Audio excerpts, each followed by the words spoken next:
well. Now 2011 is at the corner.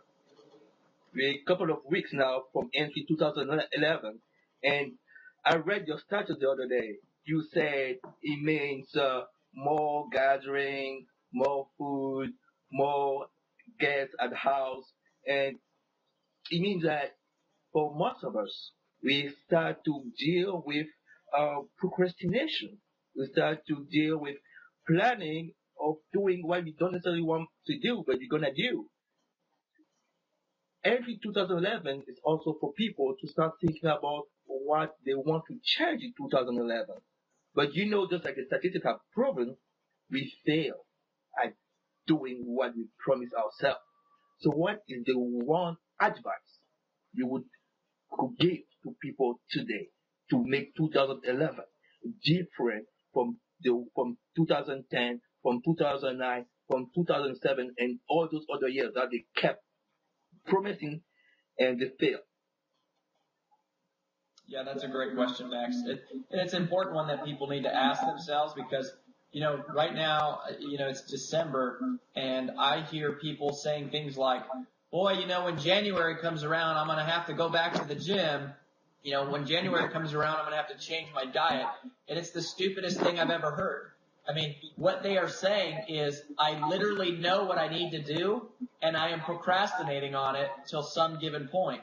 So the biggest piece of advice that I can give somebody to make next year different than any other year in their life is to not wait till next year. Start right now. Start today.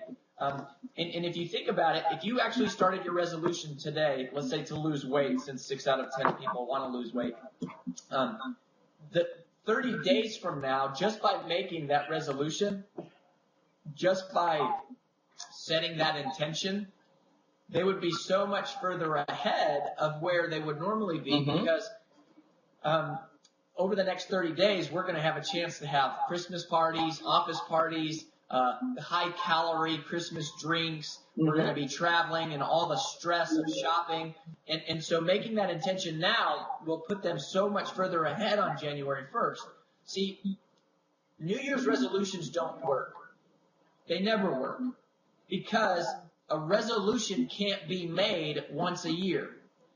For a resolution to really work, any resolution that's made today must again be made tomorrow and the next day and the next day. So there is no such thing as a New Year's resolution. It's just on January 1st, every year is a popular day that people make resolutions. But the reason they fail is because they fall victim to something that I call the law of diminishing intent. And one of the other principles in my book is called the pendulum principle of action. And we talk about why some people will activate and move immediately and other people, fall victim and end up going back into their old ways. Well, the way that the law of diminishing intent works, Max, is if you were to take a graph where the y-axis was somebody's intention and then the x-axis was time, what you would find is our intent to do something is highest the moment we set out that intention.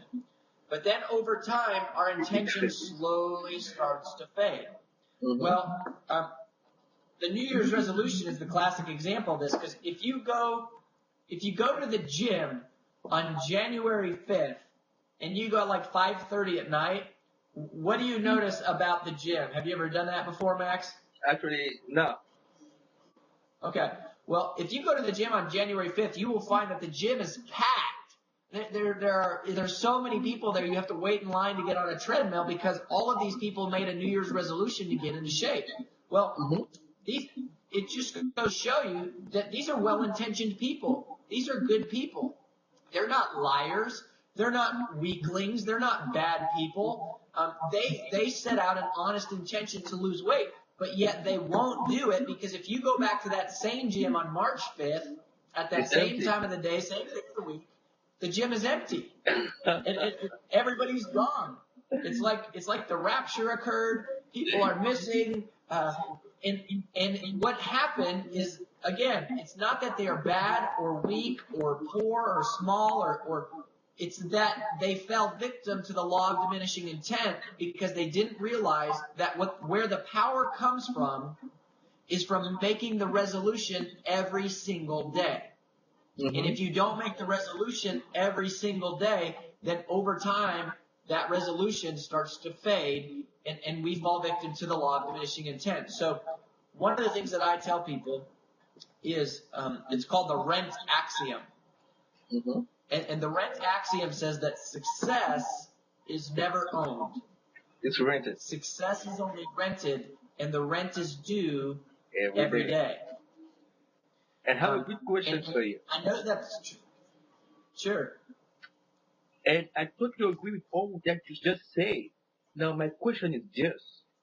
Where do you position the why?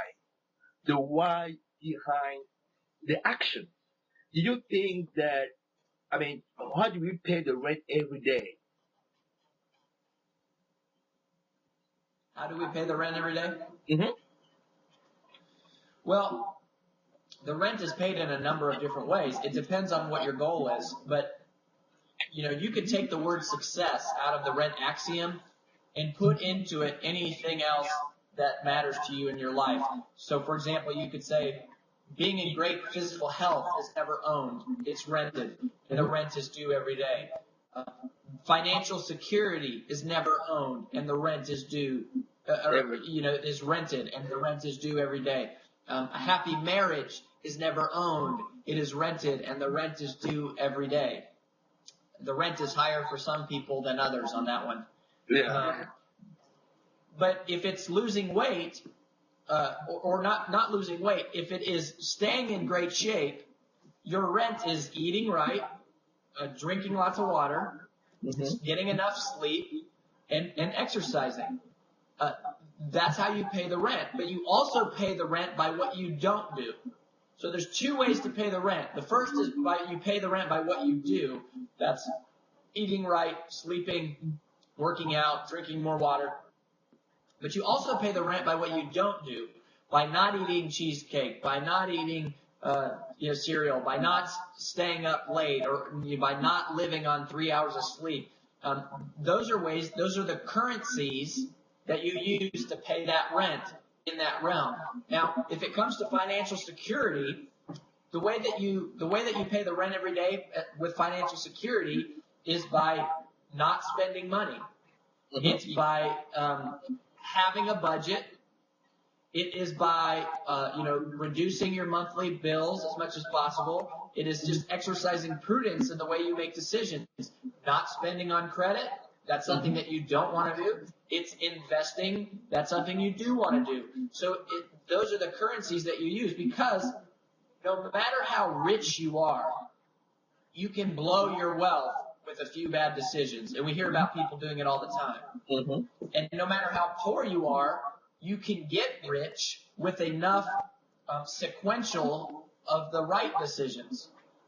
And so it's all about making those choices. And it's the moment of choice, which is what I call the pivot point, where you're deciding, should I buy on credit or should I just wait and save up for this? Mm-hmm. That is a pivot point in life, and that is where the successful people are different from average people, and it's just a split second. It is the smallest, almost invisible way that people make decisions that determine the entire course of their life. And that's why I use the metaphor of take the stairs. That's my new book title. That's my company name. As a speaker, that's when I go out, I keynote, I talk about take the stairs, because just think about it. The last time you were in front of a set of stairs and an escalator, did you take the stairs? Most people don't take the stairs. Most people take the escalator. 95% of the world takes the escalator. We look for the shortcut. We look for the easy way. And what we don't realize is the choices that are easy in the short term lead to consequences that are difficult in the long term.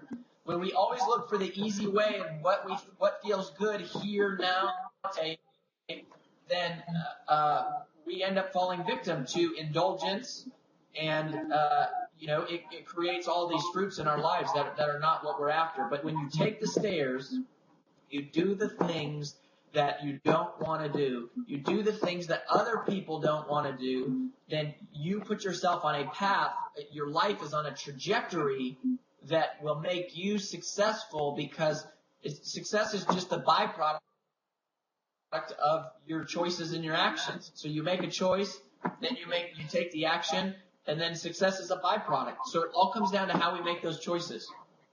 Wow. That's amazing, Rory, what we've learned from you today. And what I get for myself and for people who are watching today, what's stopping you from living the life you want? 2011 is around the corner. And just like Rory said, there's no such things as New Year resolution. You want to live the life you want, then you have to start today to make action. Act to be. Is that right? That's right. Act to be, baby. There we go. Act today. Thank you so much, Rory. We really appreciate you being on air with us today with the Q&A with expert. And people are probably gonna be willing to go and check out some of your products and maybe get in touch with you. And how can they? I mean, where can they find you on the net? Yeah, I don't have any particular product right now that I'm promoting. I would say they can go to my blog, takethestairstour.com. If you go to takethestairstour.com, you're going to find all sorts of free articles, free videos. They can get links to my various social media sites. But that's where they can ask me questions and interact. There's products there if they want to get products. But, the other thing they can do is at takethestairstour.com, they can join the Take the Stairs Tour, which means that they make a public commitment in their life to lead a more disciplined lifestyle. That they're choosing a Take the Stairs lifestyle, and they can sign up for that online. And then when I go I'm climbing the stairs of the 10 tallest buildings in the world to raise money for charity, and they'll get invited to come with me, and they can help raise money and stuff for the charities. And but that's the place to go, takethestairstour.com, and they can stay plugged in with me. All right. So everyone go to takethestairstour.com, sign up for the newsletter and membership with to follow Rory Vaden to take the stairs.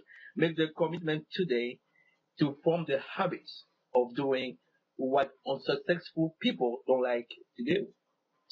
Basically, make the commitment to wake up early in the morning, take the stairs, and don't go for the easy way. Thank you, Rory. It was good to have you here. Have a great day. All right. Bye-bye. See you in the stairwell. I like that.